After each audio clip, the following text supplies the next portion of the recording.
against Magnus Carlsen. Will he continue with the same move?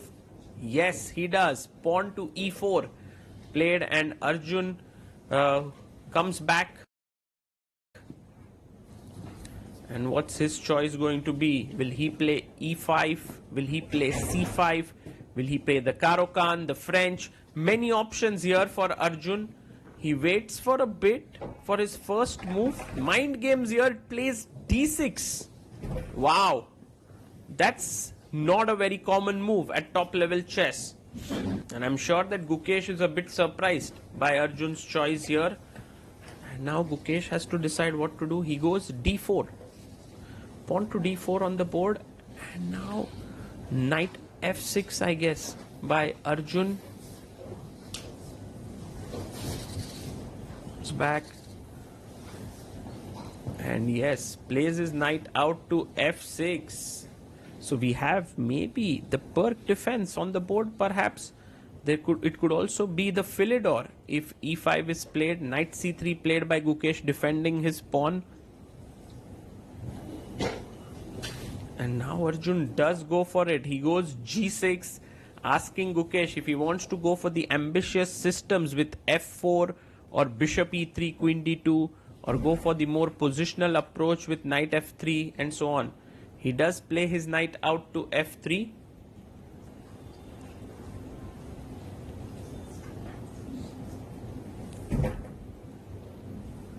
And Arjun plays his bishop to g7. So knight f3 setup is generally considered to be very positional in nature and is combined usually with bishop going to e2. But Gukesh has played his bishop to c4. He has to now be aware of this tactics with knight e4, d5. He does play h3 here. And now Arjun can go for knight e4. Yes, he plays it. Knight takes e4 on the board. And actually black has surprisingly equalized out of the opening. Gukesh goes bishop f7, which is, according to me, a very risky move strategically, because after rook takes f7,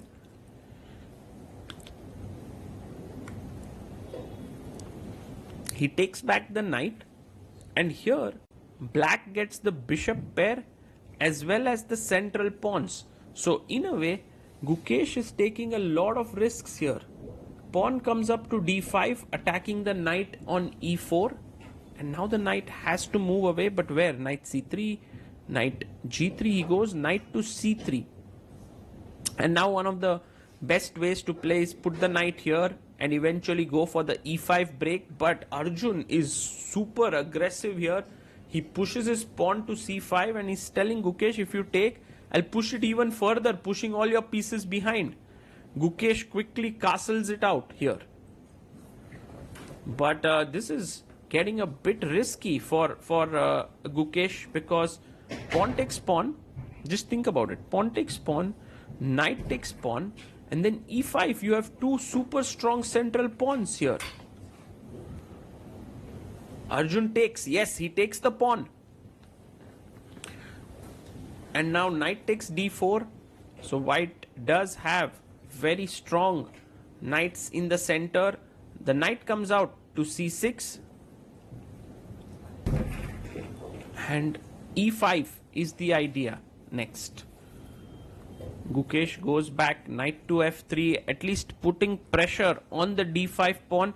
He doesn't want two black pawns to be on e5 and d5. Arjun pushes forward, d4.